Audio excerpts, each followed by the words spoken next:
Hi my loves and welcome back to my channel. My name's Jess, in case you didn't already know. I'm back today because I wanted to share with you guys how I make my crochet tote bags. So this is the design I came up with for a custom order.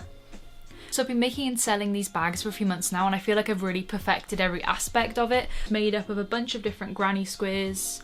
There's the straps and then it's also fully lined. Some purple fabric. Super roomy as well because I like bags that have a lot of space inside them. I hope you guys like this video and yeah, let's get on with the video. For this bag, the front and the back panels are made up of 9 squares each. So total you need 18 squares. So I've already got all my squares here as you can see. I'll leave the videos in the description on how to do those. This really pretty purple colour. I don't know if you can see it that well. It's just a dark purple, but it has loads of different tones of blue and red. I'm also going to be using a 5.5mm hook. For the squares, I used a 4mm hook. So if you want to follow along and do the join as you go method with me, we start off with the end top square, and what you want to do is do another round of your granny square all the way around with the chosen colour, then it's on to the next one. So I don't know everything about the join as you go method. Like I said, I'm going to leave some videos in the description which probably has a bit more explanation, but I'll just basically share what I know. Next round down here and then all the way to here, and then I'm going to stop and show you how to join it along here and up here. Stopped when I got to the end of the corner, so I've actually only done half of this corner because that's how we're going to be joining it to the next square. This bit I've just done 3 double crochets, then we're going to chain 1 and slip stitch it into this corner right here. So I'm going to turn the squares like this so you can see it a bit easier. I'm going to chain 1.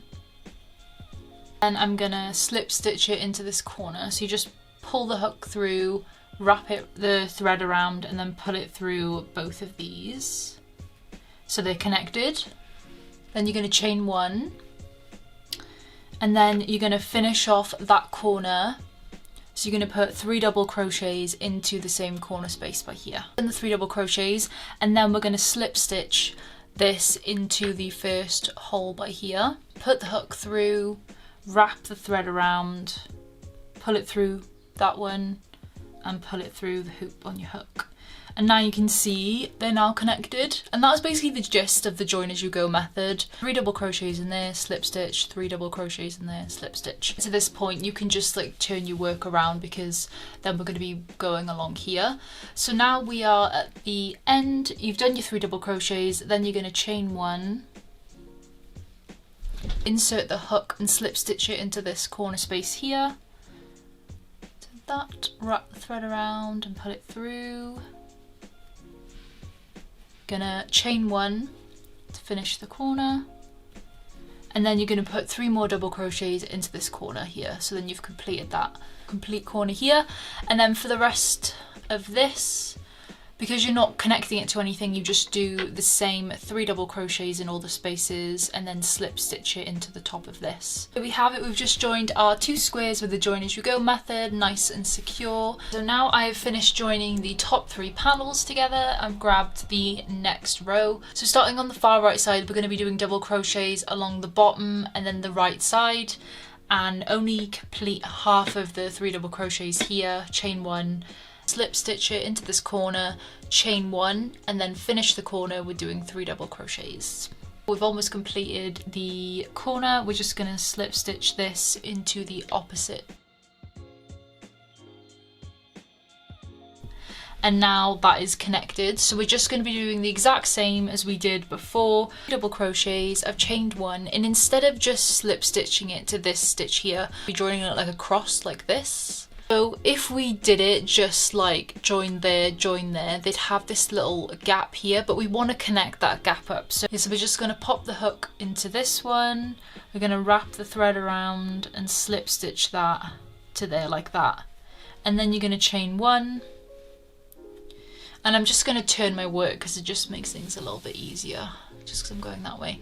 Connected these 2 together, and then for the next square we're connecting these 2 together. Doing 3 more double crochets into this space. So yeah, now you have connected that square, and as you can see there's going to be like 2 little lines here and here instead of like a little gap.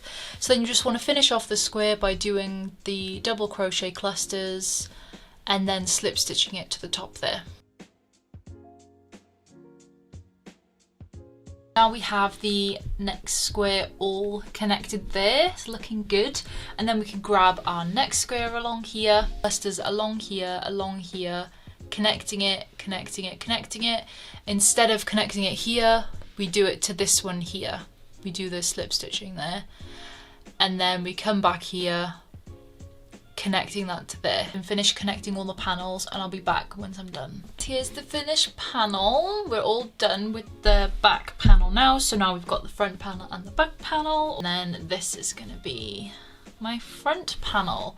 So before we start putting these together, I'm going to quickly show you how I do the straps. So the strap looks like, it's about 1 inch wide, I'd say, made up of single crochets. You can do it as long as you want. I found this was a really good size for the kind of bag. The same colour wool as I did before, and then I'm going to use a 5.5mm hook. Start with creating a slip knot and attaching that to your hook.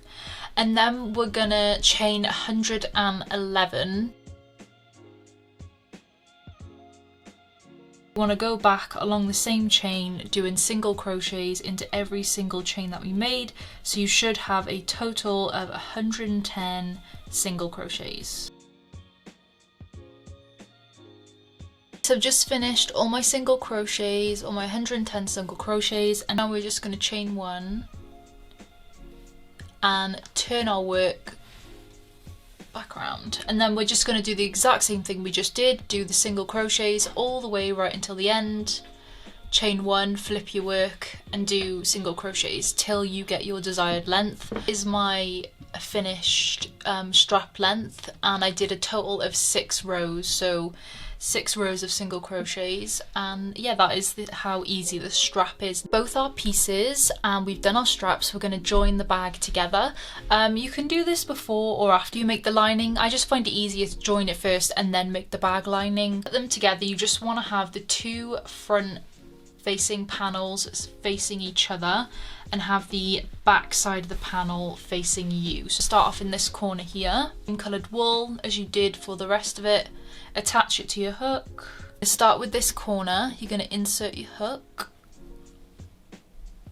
wrap it around the hook, pull it through, and then chain 1. Just sandwiching the both sides together like that, and putting our hook through both panels. So you see the next 2 stitches, put the hook through the first panel, put it through the second panel, grab the thread and just purl it back through. Pull it through that one as well. It's literally just that easy. You could sew them together with the needle and thread, or you could slip stitch just like how I'm doing it. It's totally up to you. Okay, so everything's now attached. We have a nice little bag here, so the sides and everything's attached, just went alongside the bottom, the other side. You can put your hand in, and then you just turn it inside out, which I haven't done yet, so I'm gonna turn it inside out. It facing the right way up, this is what it's gonna look like. I absolutely love it, I'm so pleased. What I'm now doing is adding the straps. It's pretty self-explanatory. You literally just sew the strap to the top of the bag. You can see that. So I did a row of single crochet all the way around the top of the bag. It makes it just look a bit more finished, and then when you add the strap, it just blends a bit better, I think. So I added the straps, I just sewed them in with a needle and some of the thread. I'm going to add the second strap here. Let's talk fabric lining. This you can choose to do if you want, you don't have to do it. I think it gives a nice finish to the bag. It makes all the items in the bag a lot more protected, because with the granny squares obviously there is the little holes there, so if somebody was going to put something small in it, there is a chance it could fall out. This fabric I just get off eBay. I think it's like linen-y cotton. I had a little accident as well, don't mind that. Normally I just do black, but for this I thought I'd get purple because I thought it would look a bit better. So tip for the fabric is where the line folds down here,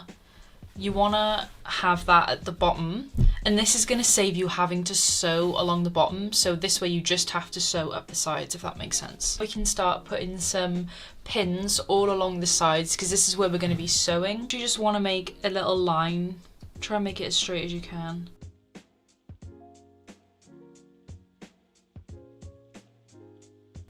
So I've just pinned up all the way here, and then I'm just going to pin up the other side as well.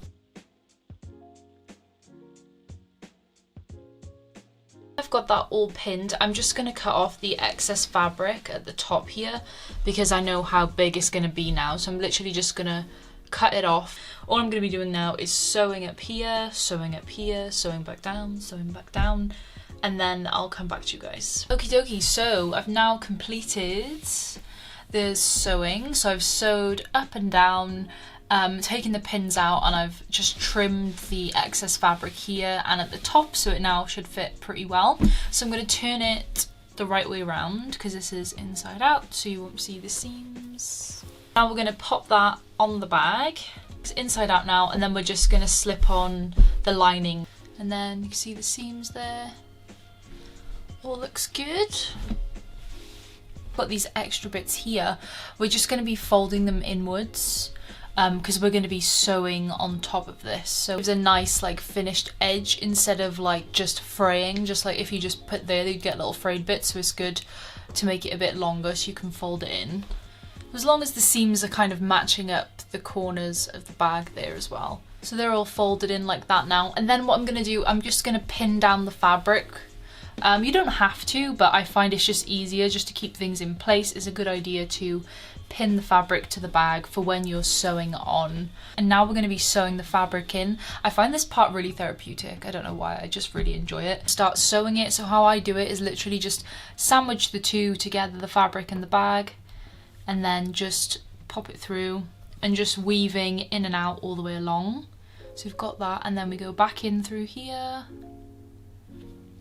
making sure to get the bag and the fabric. So we're just going back and forth, and that is how easy it is. Okay, so I just went ahead and turned it back the right way round, so there we have it. The bag is fully lined. How cute. That's the entire crochet bag complete now, fully lined, straps and everything. I hope you guys enjoyed my first ever crochet tutorial. Hopefully it was helpful. Like I said, I'll leave in the description the videos on how to make these hearts and these flowers. Like I said, they're not my pattern, like I didn't create the pattern, so I'd rather just leave the original creators in the description. So if you want to know how to make them, then you just follow those videos and it'll show you. Shop Woolly Hearts, so that's Woolly Hearts on Instagram, and I have a Facebook page and an Etsy. I'll leave all those links down below. Thank you so much for watching, and I'll see you guys next time. Bye!